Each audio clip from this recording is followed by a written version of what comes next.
So good morning students, welcome back. Today we are going to discuss force on conductor in magnetic field. Look at students, force on conductor in magnetic field.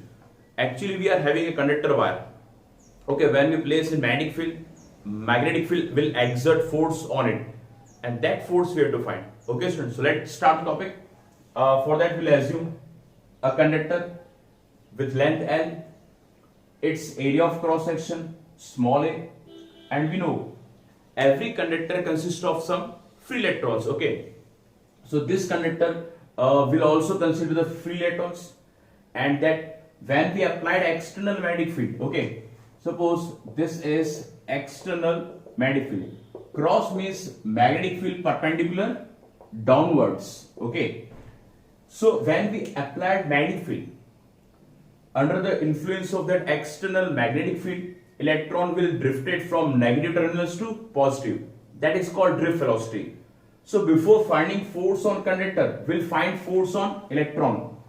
This magnetic field will exert force on charge.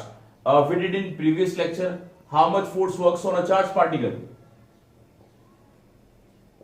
Force on charge. Now we are finding force on electron by magnetic field. Electron is a charged particle, so we did before F equals to Q V cross B, and this is drift velocity. Equation first. This is the formula, force on charge in magnetic field. When we remove cross, okay, there comes sin theta. F equals to Q V B sin theta. Look at, when we remove cross, there comes sin theta. Give them as equation number second. Students, we have to find the value of charge. What is the value of charge? The charge of this conductor, for finding the charge of this conductor, okay, we'll find electron, number of electron in per unit volume, that is small n. Actually, number of electron in per unit volume, let this is the unit volume of this conductor, and that having the electrons small n. Small n is the number of electron in per unit volume. It's small segment having the electron small n. So what is total electron?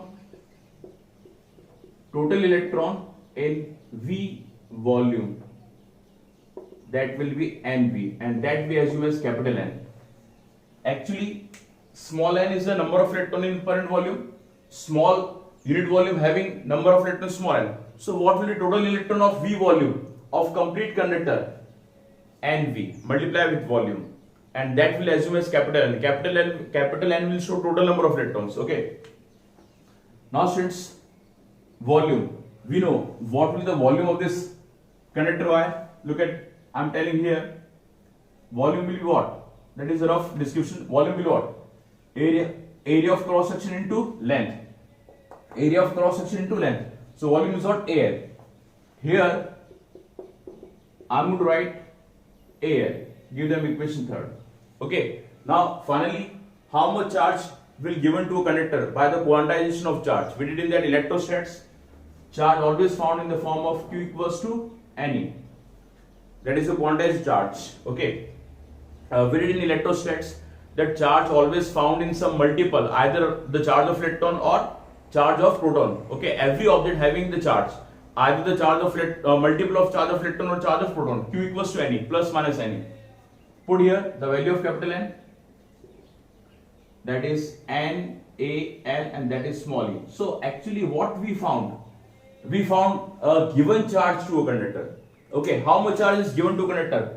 NaLe, where small n is the number of electron in per unit volume, A is the area of cross section of this conductor, L is the length of the conductor, E charge of electron. Okay.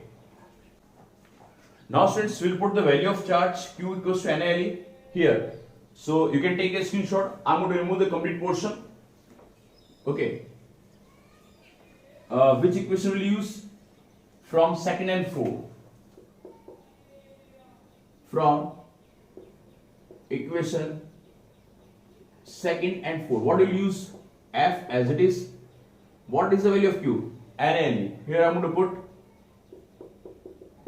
NALE, and remaining terms as it is VDB sin theta. Okay. Now students, arrange in a proper way.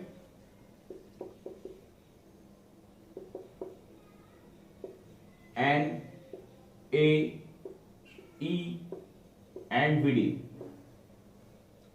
will write separately, and remaining term is what? LB sin theta. LB sin theta. Why we need so? Because it become a formula. We did in that third chapter, current electricity. What is the relation between current and drift velocity? I equals to N A E V D. That is the relation between current and drift velocity. So it is replaced as a current. So F equals to I L B sin theta. F equals to ILB sin theta. Okay, this is the force exert on a conductor in magnetic field. Okay, look students, what will be the final step we can make? I'm right here. Look at F I L cross B. When you remove sign, there comes cross vector product, vector of cross product. F equals to I L cross B, or F equals to ILB sin theta. This is the force on conductor in magnetic field. Okay students.